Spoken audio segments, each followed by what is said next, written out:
Children, आज मैं आपको आपकी बुक है जो Cambridge connection history and civics, तो क्लास 6 का है ये। तो उसका एक चैप्टर है आपकी बुक का, chapter number 4 the Chinese civilization. उसको हम आज मैं इस पूरे वीडियो में आपको मैं समझाऊंगी। और इसमें क्या पढ़ना है पहले इसको हम देख लेते हैं। इसमें आपको पढ़ना है origin and location of Chinese civilization, फिर future of the Chinese civilization, contribution of the Chinese civilization to modern world. Modern world में चाइनीज कंट्रीब्यूशन, जो चाइनीज सिविलाइजेशन उसका क्या कंट्रीब्यूशन है, फिर decline of the Chinese civilization. ये चारों हमको पढ़ना होगा इस चैप्टर में। तो ये तो आपको शार्ट में था, अब इसको पूरे जो डीपली है आपकी बुक में दिया हुआ है मैं आपको उसको बताऊंगी। तो आइए देखते हैं। तो सबसे पहले हम देखेंगे डिस्कवरी एंड लोकेशन। तो चाइनीज सिविलाइजेशन की डिस्कवरी कैसे हुई थी उसको हम देखेंगे, और लोकेशन क्या है। तो the Chinese civilization is one of the earliest civilization in the world history. According to the archaeologists, the civilization started flourishing around 2000 BC along the banks of the Yangtze River and also as the river Yellow River। तो ये क्या हुआ था, Chinese civilization की जो discovery थी, ये Chinese civilisation एक वर्ल्ड की हिस्ट्री जो हमारी है, जो उसमें बहुत ही अर्लीस्ट सिविलाइजेशन माना जाता है। इसका भी एक बहुत ही इम्पोर्टेंस है हमारी जो हिस्ट्री है उसमें। और ये क्या होता है, बहुत से आर्कियोलॉजिस्ट बताते हैं जो कि ये 2000 साल पहले एक बैंक, एक मतलब जो क्या थी, एक नदी थी ह्यूंगही, जिसका कि नेम था ह्यूंगही, जिसको कि आज हम लोग येलो रिवर के नाम से, या उस समय भी येलो रिवर के नाम से भी जाना जाता था, वो वहीं से स्टार्ट हुई थी चाइनीज का सिविलाइजेशन का। क्या इस जो ये रिवर है ह्यूंगही, इसका बहुत ही चाइनीज सिविलाइजेशन के स्टार्ट होने में बहुत ही मेन रोल है। The river is also the sorrow of the China. इस रिवर को हम चाइना का शरो ऑफ द चाइना कहा जाता है। इस रिवर का क्या कहा जाता है, sorrow of the China, because क्योंकि it change its course after the floods causing damage to the crop and the settlement in the river valley. क्योंकि क्या हुआ था, ये चेंज करने में जो कि बाढ़ आई थी कभी, जो कि कभी भी बाढ़ आई होगी, तो उसके बाद इसने क्या किया था, फसलों के सेटलमेंट में इस रिवर ने बहुत ज़्यादा रोल निभाया था। तो इस वजह से इसको हम शरो ऑफ द चाइना भी कहते हैं। फसलें नष्ट हुई होंगी, उस समय कोई भी सिंचाई के साधन होंगे नहीं, तो क्या हुआ होगा, इस नदी के द्वारा ही सिंचाई या फिर जो भी काम होंगे, इंपॉर्टेंस काम होते थे, तो इससे बहुत लोगों को मदद मिली होगी वहाँ के लोगों को। तो इसलिए इसको शरो ऑफ द चाइना, इसका दूसरा नाम क्या है, ह्यूंगही भी है पहला नेम, इसको येलो रिवर भी कहा जाता है और इसको शरो ऑफ द चाइना भी कहा जाता है। फिर क्या है, archaeologist tell us the flourishing culture China is the early to the 4000 BCE when people had started growing their own foods and had settled down in villages along the Yangtze River। तो archaeologist ये भी बताते हैं कि flourishing culture जो China के मतलब बहुत 4000 BCE पहले क्या हुआ था, बहुत पहले बिल्कुल अर्ली में, शुरुआत में क्या हुआ था ना कि इसमें अपना जो भी फसल, खाना उना बनाने के लिए जो भी फसल अपने लिए, केवल शुरुआत में तो सभी अपना ही बस करते थे, बहुत ज़्यादा कुछ डेवलप नहीं था और ना तो लोगों का दिमाग भी इतना डेवलप था। तो उसको सेटल डाउन होने में, गांव को बसने में, अपनी फसल को उगाने में ये ह्यूंगही जो नदी थी उसकी रिवर का बहुत ज़्यादा योगदान रहा है। अब यहाँ पे देखिए आप, ही river by 2000 BCE they not only knew the use of the wheels cart and the pottery but also started harvesting and weaving silk, making baked clay bricks and even taking flutes control and the irrigation of matured by the building canal। और क्या होता था, ये नदी, ठीक है, ये तो आपको पता हो गया कि ये विलेज के लिए और एलॉन्ग मतलब विलेज को डेवलप होने में या फिर अपनी क्रॉप को डेवलप करने में, क्रॉप को, फसल को, अपनी फसल को उगाने के लिए इसका बहुत महत्वपूर्ण योगदान या फिर बहुत हेल्प मिलती थी लोगों को। और दूसरा क्या करते थे, व्हील कार्ट बनाने में, पोट्री बनाने में, हार्वेस्टिंग करने में, वेविंग सिल्क बनाने में, फिर सिल्क को जो हम लोग वेविंग करते थे, निकाला जाता था, सिल्क जो भी प्रोसेस होता है आपको पता होगा, तो वो करने में, मेकिंग बेक्ड क्ले ब्रिक्स एवं टेकिंग फ्लूड कंट्रोल, फ्लूड को बाढ़ कंट्रोल में भी, irrigation measured by the building canal को भी, ये सारी जो चीज़ें थी वो हमें इस रिवर से वहाँ उस समय के लोगों को बहुत ज़्यादा हेल्प मिलती थी। तो इतना तो आपको समझ में आया। अब यहाँ से देखिए, A number of the dynastics rules China the history of the Chinese civilization include different dynastics name after the different king, the division of the dynastics were. दो डायनेस्टिक रूल्स जो रूल्ड दो थे, बहुत से रूल्ड, हर आपको पता ही है कि सभी जो भी मतलब था, इंडिया में भी बहुत से रूलर्स थे, रूल्ड थे, तो वैसे ही चाइना में भी था, हर जगह होता है ना, तो चाइना में भी था। द हिस्ट्री ऑफ द वैसे डायनेस्टिक रूल्स थे, उस समय भी बहुत से डायनेस्टिक रूल चाइना में भी होंगे। अब हिस्ट्री में जो उसके बहुत से डायनेस्टिक नेम भी थे, सभी राजाओं के अपना डायनेस्टिक रूल्स थे, उनके नियम कानून थे, तो वही उनके नेम दिए हुए नीचे। The division of the dynastics were, अब ये जो थे नीचे नाम दिए हुए 5 थे डायनेस्टी के। अब उसको देखिए, जिया dynasty, शांग dynasty, जोहू dynasty, queen dynasty और हान डायनेस्टी। तो इसका सबका एक टाइम जो था वो था, टाइम एक लिमिट था, कितने से कितने तक कौन सी डायनेस्टी थी। तो जिया डायनेस्टी थी 2000 BC से 1600 BC तक। फिर शांग डायनेस्टी जो थी 1600 BC से 1046 BC तक। जोहू डायनेस्टी थी 1046 BC से 2256 BC तक। अब देखिए क्वीन डायनेस्टी जो थी 221 BC से 206 BC तक। हान डायनेस्टी जो थी वो 206 BC से 220 BC तक, CE तक थी। यहाँ पे आप ध्यान दीजिएगा, सब में BC है और ये CE तक थी। तो ये इनके 5 जो थे डायनेस्टी थी। अब देखिए उसके बारे में, यहाँ तो आपने पढ़ लिया, अब ये आपको उसके बारे में पूरा डिटेल देखेंगे।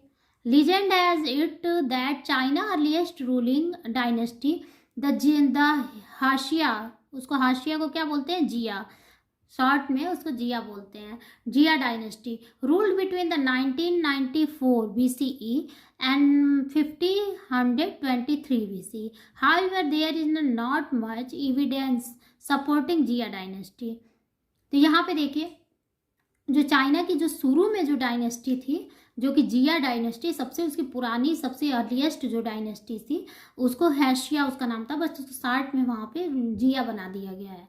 तो ये क्या थी, वो 1994 BC से लेके 1523 BC तक चला था। और ये क्या है, ये बहुत ही सपोर्टिंग डायनेस्टी थी और बहुत ही मतलब ब्रेव उस समय सब थे उस डायनेस्टी में, बहुत ही बहादुर, और मतलब बहुत ही एविडेंस और बहुत से चेंजेस इस डायनेस्टी में, अगर बहुत सी चीज़ें चेंज भी हुई होंगी।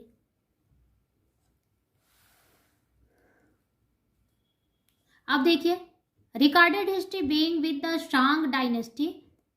अब ये जिया डायनेस्टी के बारे में तो आपने देखा। अब शांग डायनेस्टी दूसरी डायनेस्टी है, तो इसको देखिए, recorded history being with the Shang dynasty which came to the power around to the 1600 BCE। अब ये क्या हुआ, जब ये जिया डायनेस्टी खत्म हुई तो 1600 BCE में शांग डायनेस्टी आई। और क्या होता है, ये भी बहुत ही पावरफुल डायनेस्टी थी। The Shang were the first unit a large area of the China under one ruler। और क्या हुआ था, इसमें शांग जो था वो फर्स्ट यूनिट लार्ज एरिया, बहुत से ज़्यादा चाइना के बहुत एक लार्ज एरिया पे ये डायनेस्टी जो थी उसने राज किया था, और अंडर वन रूलर, इसका राजा बस एक ही था। ड्यूरिंग द शांग रूल, जो सांग जो रूल थे या रूलर थे, there was a sharp social destination. वहाँ पे क्या हुआ था, बहुत ही शार्प जो थे वो डिस्टिनेशन आए थे। इस समय क्या थे, बहुत ही अमीर और बहुत क्या थे, बहुत तेज तरार जो शांग थे वो बहुत तेज तरार राजा थे, और बहुत ही वो क्या करते थे बिटवीन द, इसमें अमीरों और गरीबों के बीच में जो भी था, ये एक बहुत ही तेज मतलब अमीरों और गरीबों को जो शांग थे वो सबको लेके चलते थे। और शांग रूल्ड द 700 ईयर्स। जो शांग जो थे उन्होंने 700 वर्ष तक, बहुत लंबे समय तक 700 वर्ष तक राज्य किया था। After the Shang the Zhou dynasty. अब जब शांग डायनेस्टी खत्म हो गई 700 साल राज्य करने के बाद, तो जोहू डायनेस्टी आ गई। Started your rule in 1046 BC। The Zhou were great builders. अब देखिए, हर जो भी होते हैं, जो डायनेस्टी होती है, उनको कुछ ना कुछ खासियत होती है। जैसे आपने देखा शांग जो थे, उन वो क्या थे, बहुत दिनों तक राज्य किए थे, तो कुछ ना कुछ बहुत ज़्यादा खासियत रही होगी। उसी तरह जोहू जो डायनेस्टी थी, वो क्या थे, वो ग्रेट बिल्डर्स थे। वो किसी भी चीज़ को बनाने में, बिल्ड करने में बहुत ज़्यादा ही उसमें पारंगत थे या फिर निपुण थे। तो the built our roads canal across kingdom for the easy travel goods and the people. इसमें क्या हो गया, रोड बनने लगे, कैनाल बनने लगे, नहर, और तो क्या हो गया, इस राज्य में लोगों के लिए बहुत ही ट्रैवल बहुत आसान हो गया और अच्छा हो गया। Many cities came to the during this period. बहुत से शहर इस समय बनने लगे, ज़्यादा डेवलप होने लगा, तो इसमें क्या हो गया, बहुत से शहर बनने लगे। Zhou China was dotted with world cities outside whose boundaries live to the merchant craftsman and the peasants. अब क्या होने लगी कि जहाँ पे भी जो मर्चेंट रहते थे, क्राफ्टमैन रहते थे, वहाँ पे बाउंड्रीज बनने लगी। There was the also develop to the literature and the astronomy. इस समय क्या हो गया, एस्ट्रोनॉमी और लिटरेचर जो थे वो बहुत ज़्यादा डेवलप हो गए। This told there were time and the relative please and the stability. क्या हो गया, उससे क्या होने लगा, टाइम जो थे वो उस समय थोड़ी सी शांति भी बचने लगी, क्योंकि सभी अपने अपने काम में व्यस्त रहने लगे, लोगों के पास दिमाग भी डेवलप होने लगा, सभी अपने अपने नई नई टेक्निकें जो उस समय थी वो चलने लगी, तो उससे वजह से लोगों में थोड़ा शांति का माहौल ज़्यादा बनने लगा। Thus people could concentrate on this instead defend to the military service. इस समय मिलिट्री सर्विस पे भी सभी अपना ध्यान जो थे कंसंट्रेट करने लगे। The Zhou manage stay power of the over 700 year. ये 700 ईयर को कैसे भी अपने पावर से मैनेज करके चलते रहे। In 2021 BC, Queen Dynasty gained control of the civil China। 221 BC में क्वीन डेंसिटी जो थी वो, अब उसके बाद क्या बोलते हैं, ये जोहू के बाद ये जो थी 221 BC में ये क्वीन डेंसिटी अब डेवलप हो गई। ये डेंसिटी जो थी वो ये डेंसिटी जो थी territory and created China first empire. ये अपनी टेरियोरिटी से जो थी चाइना की फर्स्ट एम्पायर थी। Qin Shi Huang declared himself first true empire of the China. अब ये जो थे वो उसने अपने आप को पहला एम्पायर घोषित कर दिया चाइना का। अब जब ये ख़त्म हो गया तो क्या हुआ, 206 BCE में लेटेस्ट 400 ईयर्स अंटिल 220 BCE में हान डेंसिटी आ गई। It was one of the greatest period in history of the China. और इस समय जब हान डेंसिटी आई तो ये ग्रेटेस्ट, एक बहुत ही ग्रेटेस्ट टाइम था चाइना की हिस्ट्री में। अब देखिए यहाँ पे दिया हुआ main future of the Chinese civilization. Chinese civilization की, अब देखिए यहाँ पे main future of the Chinese civilization. अब चाइनीज के मेन फ्यूचर क्या थे चाइनीज सिविलाइजेशन के, उसको देखना है। There are several distinctive future of the Chinese civilization. यहाँ पे बहुत से अनेकों सेवरल जो थे वो सिविलाइजेशन थे चाइनीज में। पहला तो था टाउन प्लानिंग। ये तो आपको पता ही है कि पिछले जब हान था तो उसी में टाउन की प्लानिंग शुरू हो गई थी, टाउन डेवलप हो गए थे। तो अब देखिए टाउन प्लानिंग में Urbanization is the ancient China started in the Hume He Valley in the later Neolithic age। क्या हुआ था, अर्बनाइजेशन जो था वो एंसेंट चाइना का पहले ह्यूंग ही वैली में, ये जो था न्यूलिथिक एज में शुरू हो गया था। The designing of the cities was based on the religious of the astrological and the beliefs such to the feng shui. अब ये क्या था, येंग जू एंड फेंगली। अब इसमें क्या था, ये जो थे सिटीज में बहुत से रिलीजन्स के लोग रहते थे, एस्ट्रोलॉजिकल रहते थे, बहुत से एस्ट्रोलॉजी रहते थे। और फेंग श्यू जो था, फेंग शुई, ये फिरिंग जियो एंड द फेंगली, ये सभी मतलब जो थे वो डेवलप हो गए थे during to the Zhou density. Zhou density के टाइम ही Chengzhou city was the develop. Chengzhou city जो थी वो जूहू डेंसिटी के टाइम में डेवलप हो गई थी। और उसमें क्या था, होली फील्ड सिंबल जो था उसमें डेवलप हो गया था। According to the single symbol. Square 5 denote the inner city having royal places, government building, and the inner city also had to the audience hall, temple, and the market building. Square 1, 3, and the 7 and the 9 respectively. The roads are the parallel from the north and the south only, to cut off the roads, and ran from east and to west. Zhou density के time ही ये जो Chang ह्यू city था वो develop हो गया था, और किसके मतलब उसमें हॉलीफील्ड सिंबल पे. एंड इसमें सिंबल के अनुसार क्या था, 5 जो थे, स्क्वायर जो 5 था, स्क्वायर जो 5 होता है वो denote the inner city. Inner city having royal places, government building. ये क्या होता है, स्क्वायर जो 5 होता है ना, उसी के हिसाब से जो इनर सिटी थी वो पूरी डेवलप हुई थी. और ये जो कौन लगाया था, सारे जो भी थे वो किसने दिया था, तो गवर्नमेंट ने दिया था. और ये सारी गवर्नमेंट बिल्डिंग ही बस बनी थी, इस शेप में केवल गवर्नमेंट बिल्डिंग बनी थी. और इनर सिटी में क्या था, ऑडियंस, उसके अंदर क्या था, उसमें एक ऑडियंस हॉल था, टेम्पल था, मार्केट बिल्डिंग थी. और वो क्या थी, 1, 3, 7, 9 के स्क्वायर के रूप में, स्क्वायर के शेप में बनी थी. रोड भी जो थे एक दूसरे से पैरेलल थे, और कैसे थे, नॉर्थ और साउथ में केवल कटे हुए थे, और ईस्ट और वेस्ट में. कट ऑफ द रोड मतलब केवल वहीं पे कटे. House were made to the bamboo. House जो थे उस टाइम के केवल किस चीज़ के बने होते थे, बम्बो से बने होते थे. सन ड्राइड ब्रिक्स वुड्स, और क्या थे, सन जो ड्राइड जो धूप से सुखाए गए ब्रिक्स से लकड़ी थे. और होम जो थे ना वो बहुत ही सुंदर सुंदर डिजाइन के थे.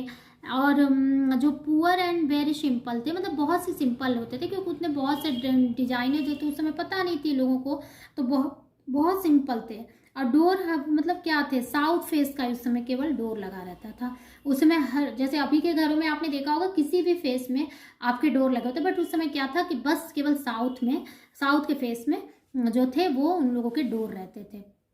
अब देखिए आर्किटेक्चर कैसे थे उस टाइम के. Architecture houses in ancient China had to the central courtyard and the curved roofs built and look like to the bird wing. वो क्या होते थे उस समय के जो हाउसेज थे वो बहुत पुराने टाइम के एंसेंट चाइना के जो थे वो क्या थे, वो जो कर्व्ड रूफ की तरह लगते थे, फिर क्या वर्ड विंग्स की तरह, मतलब पक्षियों के पंखों की तरह थे. And the greatest example of the grander Chinese agriculture to the great wall of the China. और इसका एक मतलब सबसे सुंदरता का एक उदाहरण देखने को मिलता है, ग्रेट चाइना और great wall of the China. उस टाइम एक ग्रेट वॉल बनी थी जो चाइना की, तो वो सबसे सुंदर चीज मतलब जो कलाकारी उन लोगों की थी उसमें से एक थी. Mongolian invention of the north were the constant problem in the China. Mongolian जो थे उन्होंने मतलब उसने क्या किया, constant problem of the China, उन्होंने चाइना को प्रॉब्लम मतलब जो थी वो क्रिएट करनी शुरू कर दी. To check the treat many rulers built strong and the independent wall along to the northern boundary. और सभी जो राजाएं बहुत से थे, उसने क्या, बहुत से राजा जो आए उन्होंने क्या कहता, नॉर्दर्न बाउंड्रीज भी बनानी स्टार्ट कर दी थी. अब देखिए क्यून शी ह्यूंग, और राजा आपने पढ़ा ही था, ह्यूंग जो थे वही तो सबसे मॉडर्न थे, तो क्यून शी ह्यूंग उसका राजा आया था उस time. The king of the queen density, queen density का एक राजा था क्यून शी ह्यूंग. और वो क्या था, joined all the fragments wall and the long wall the great wall of the China. आपको मैंने बताया ही है कि उस समय great wall of the China जो थी वो मतलब महान इन लोगों की जो आर्किटेक्टर थे उसमें से एक था. तो उस जो राजा आया उसने क्या किया, उसी ने इसको बनवाया था. और भी बहुत सी दीवारें उसने बनवाई थी, बहुत से वॉल जो थे वो बनवाए थे. The wall about 24 kilometre long and the forms to the northern boundary of the China. ये क्या थे, नॉर्दर्न बाउंड्री बनी हुई है और 2400 किलोमीटर लंबा ये है. अब देखिए pagodas and the another example of their the architecture. उस समय पैगोडाज भी बनते थे, इन्होंने बनाया था. ये भी एक इनके आर्किटेक्टर का जो था वो बहुत ही ब्रिलियंट मतलब एग्जाम्पल है. एंड ये क्या था, ये इन लोगों के मेनली रिलीजन से जुड़ा हुआ था और ये लकड़ी का बना हुआ था. अब मेन फ्यूचर जो था इनका ये क्या थे, इसको कार्विंग और ये इंटीरियर और पेंटिंग किया गया था. इसका मतलब ये पेंटिंग से और इससे इंटीरियर करके बनाया गया था. अब देखिए ये तो आपने देखा। अब इनके सोशल स्ट्रक्चर कैसे थे, तो सोशल स्ट्रक्चर जो थे, तो the social structure in the Chinese civilization was same of the other civilization, मतलब और भी जो सिविलाइजेशन है उन्हीं की तरह इनका भी सोशल जो था वो स्ट्रक्चर था। The emperor was the top of the social leader, जो इम्पीरियर था सभी में देखा होगा, ये जो इम्पीरियर होता था वो टॉप सोशल लीडर होता था।